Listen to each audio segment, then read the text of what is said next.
Tukirejea swali lako, kwanza mshukuru Mwenyezi Mungu kwamba maandalizi yanakwenda vizuri na mchezo wetu wa kesho tunajua umuhimu wake. Tunajua kabisa tunacheza na timu ambayo imetoka kupoteza mchezo wake wa mwisho. Kwa hiyo maandalizi mazuri ya kucheza na timu kama hiyo yamekamilika. Kwa hiyo kubwa ni kwamba tuombe Mwenyezi Mungu tu kwamba tujalie kila la heri, tuamke salama, basi kila mmoja aende akatimize wajibu wake kesho.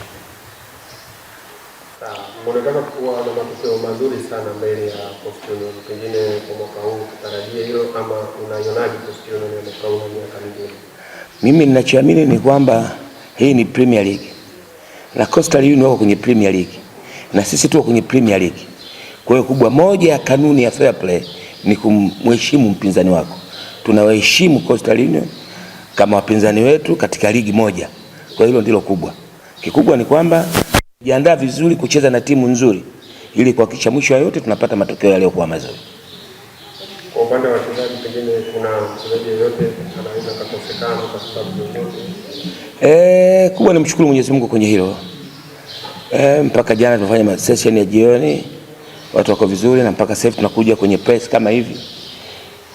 Vijana wako vizuri. Kubwa ni kuzidi kuwaombea tu Mwenyezi Mungu kwamba wajalie leo washinde salama, walale salama, waamke salama, kwa sababu kwenye mpira kuna haki na wajibu vinakwenda kwa pamoja. Kwa hiyo Mungu awajalie waamke salama ili kesho waende wakatimize wajibu wao wa kuitumikia na Mungu. Kocha, tunaenda kuanza mechi ya kwanza kwa mwaka 2026. Ndio. Na Ruangwa tulimaliza mwaka kwa zawadi ya ushindi. Ndio. Waambie neno lako la kuhakikisha kesho kuanza mwaka kwa uwanja wa nyumbani.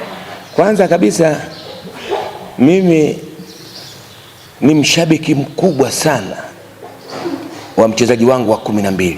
Na mchezaji wangu wa 12 ni supporters wetu, wapenzi wetu, fans wetu, wana Ruangwa. Mchango wao ni mkubwa sana wa timu hapo ilipofikia. Kwa hiyo naamini kabisa kwamba wao kwa nafasi yao nao pia kesho Mungu ajalie salama, leo walale salama, waamke salama, waje watimize wajibu wao wa kuwasupport wachezaji wenzao 11 ambao wako kwenye field. Siku zote ndege wafananao ndio wanaruka pamoja. Yana maana kwamba labda wewe kama Kiswahili ukijui. Kama Kiswahili ukijui utanipa tabu, utabidi niingie darasani tena kaka. Unaona nimeuliza hapo kocha kidogo. Kidogo nitavulie. Nitafutia kwa muda wako sasa, naweza kutafuna mahindi kunapiga mluzi. Nizungumze nikufundishe, sitakuwa kizaza hicho. Maana yake kwamba ni nini? Watu wote ambao wanafanya kazi kwa pamoja, nguvu yao inakuwa ni moja. Kwa hiyo ndio maana nasema na wasupport na nawakubali mno wachezaji wangu wa 12 ambao ndio fans wetu, shabiki wetu, wapenzi wetu, wana Ruangwa. Hao wenzao 11 akiwa kwenye field nao wana play part yao wakiwa nje ya uwanja. Kwa hiyo nawaheshimu sana, kwa hiyo na mimi pia ndio maana nawaombea kwamba walale salama, waamke salama, na Mungu akijali tulivyoanza ndivyo tutakamaliza nao. Kwa hiyo nao wanajua kabisa wajibu wao nini. Hilo sina shaka nalo. Kwa hiyo nafikiri nitakuwa nimekujibu vizuri na umenielewa Salamu alaykum. Kabla ya kusimama kwa ligi, moja kati ya timu ambayo ilikuwa inacheza vizuri pamoja na timu yako. Ndio. Na imetumia vizuri sana. Ndio. Simama ligi kwa na 2 kwenye michezo 8. Ndio. Rekodi ambayo inaweza ikawa ni rekodi nzuri, sio nzuri sana, sio mbaya sana. Ndio. Mara nyingi wanasema timu zikiwa mapumziko, timu inaweza kurudi kwenye ligi ile na kurudi kwenye ligi au ikawa na vitu tofauti. Ndio. Kama ndio kwenye cha mazoezi na kuelekea kwenye mechi hii. Ni kweli unachozungumza, kwa swali lako ni kweli. Kwenye mpira, kwenye kujua mpira, kwenye kufahamu mpira, hilo ni tatizo. Unajua tumepumzika zaidi ya mwezi mmoja. Kwa hiyo tunakuja kwenye pre-season. Hata mazoezi tunaanza ni pre-season mpya kabisa. Kwa hiyo uanzaji wake pia tuweza tusipate ile rhythm ambayo tulimaliza nayo. Kwa sababu hiyo tulikuwa nayo kwa sababu tuliipata kwa kucheza. Kwa hiyo tukasimama. Kwa hiyo watu wamerudi tena kuanza kutengeneza timu kwa ajili ya kucheza. Kwa hiyo naamini kabisa kwamba haitakuwa kama vile lakini itakuwa vile. Katika nishadao hili mapokeo ya wachezaji watatu. Kuna majibu mengi mapya. Hili nimepanga vipi katika kuhakikisha kwamba kosi kibalance?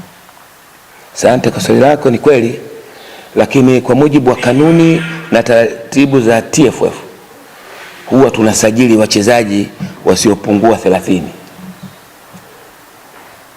Kwa ujumla wake timu nzima tu ukifuata kanuni inavyotaka usajili wa timu wachezaji 50. Kwa nini 50? Unakuwa na wachezaji 30 mathalan kwenye senior team, alafu una wachezaji 20 kwenye under 20 wako registered wale, na kwa mujibu wa kanuni unaweza kuwatumia 5 kwa kila mechi. Kwa hiyo inapotokea hivyo unakuwa una wigo mpana. Kwa hiyo kwa swali lako nikwambie tu ni kwamba kuna waliotoka, kuna walioingia, lakini idadi ya wachezaji hakikisha kwamba Namungo inafanya vizuri wapo na tuko tayari kwa hilo. Mashabiki wengi walisikitika kuondoka kwa kipa Hima. Vipi katika hilo? Walisikitika kuondoka? Kama vile kipa mzee sana amekamilika isaidia timu. Ni kweli, unajua kila mtu anatoka. Unajua watu wengi hawaelewi. Na ile leo niliseme wazi kabisa. Na wana Ruangwa wajue, na wana Namungo wajue. Kuondoka kwa Naimana ni yeye mwenyewe.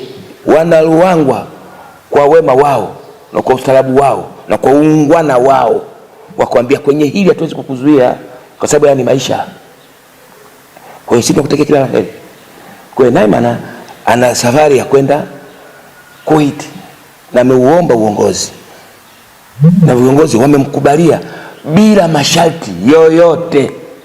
Kwa hiyo naambia wana Ruangwa waelewe hivyo kwamba huo ndio sio rahisi kulisema, lakini mimi niliseme ili watu waelewe, sije wakazungumza kitu ambacho hakipo. Naimana ameomba mwenyewe kwenda kutafuta maisha mengine Kuwait. Sasa na mtu yule ni kazi yake na ndio maisha yake. Kama kweli unajali karia ya mtu, kuna kesho. Unaona bwana? Namungo wamempa baraka zote.